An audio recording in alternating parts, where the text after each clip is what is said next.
নমস্কার সবাইকে।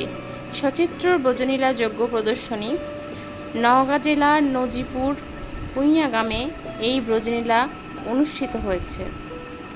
এই ব্রজনীলা এমন একটা ধাম যে আমরা অনেক টাকা পয়সা খরচ করে ইন্ডিয়াতে যাই বৃন্দাবন দর্শন করতে।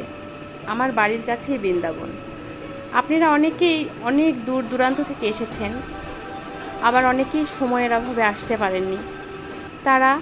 যারা এসেছেন তারা অবশ্যই বেশি বেশি করে শেয়ার করে দিন, যারা আপনার মাধ্যমে এই ব্রজধামের দর্শন করতে পারে। আমরা ভাগ্যবান যে নজিপুর পুইয়া গ্রামের আমাদের জন্ম হয়েছে। আমরা নিজেদের বাড়ির কাছে থেকে এত সুন্দর ধাম দর্শন করেছি। দূর দূরান্ত থেকে যারা এসেছেন তাদের চরণধুলি পেয়েছি। এখানে জগন্নাথ মন্দির আমরা বিভিন্ন জায়গা ঘুরে ঘুরে দেখানোর চেষ্টা করছি, যাতে আপনারা যারা আসতে পারেননি তারা বাড়িতে বসেই দর্শন করতে পারেন এই বৃন্দাবন ধাম। এখানে অনেকেই এসেছি আমরা, বা অনেকেই দেখতে পাচ্ছি যে বিভিন্ন জায়গায় বিভিন্নভাবে বিভিন্ন ঘটনা তুলে ধরা আছে। এখানে 4টা যুগের কোথায় কিভাবে কখন কি হয়েছে সব তুলে ধরা হয়েছে।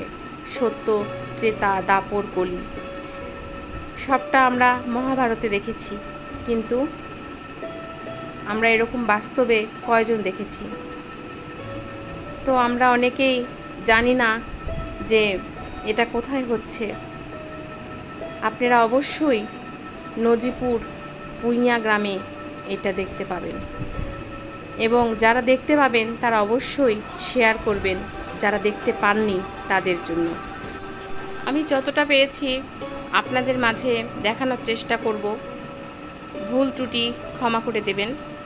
এখানে বসুদেবকে দেখা যাচ্ছে যে তার কৃষ্ণের জন্ম হওয়ার পর তাকে মাথায় করে নিয়ে যাওয়া, তার মাথার উপর সাপের ফনা, এই যে রাসমঞ্চ যেটা প্রত্যেকে উলুধ্বনি দিয়ে ঘোরানোর চেষ্টা করছে, আমরা এটাও দেখালাম বা নিজেও ঘুরিয়েছি।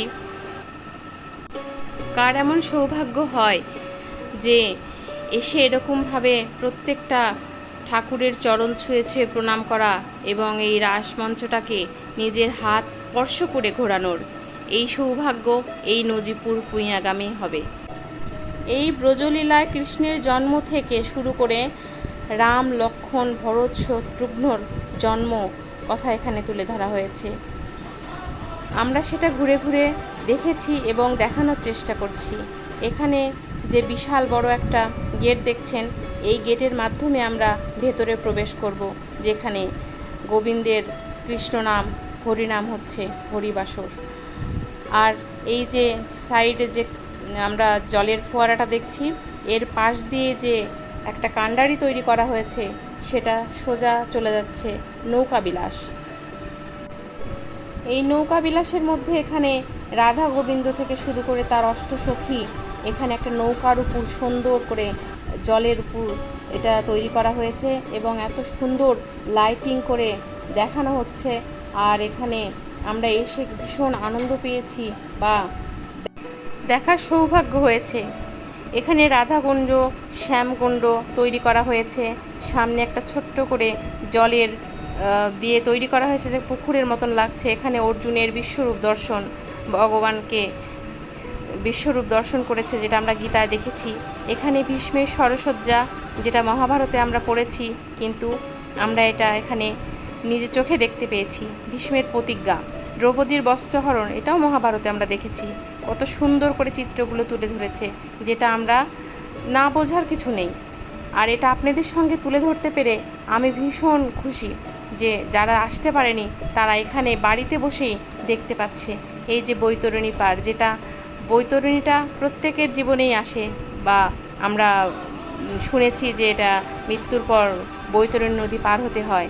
এখানে অর্জুনের মাছের চোখ দেখে লক্ষ্যভেদ করার, এখানে নারায়ণের নারায়ণ লক্ষ্মীকে আমরা দেখেছি জলের মধ্যে সুন্দর করে একটা সজ্জা করেছে। এখানে কল্কি অবতার, এখানে বিভিন্ন অবতারকে দেখানো হয়েছে। আপনারা নিজেরা দেখবেন এবং অন্যকে দেখার সুযোগ করে দেবেন।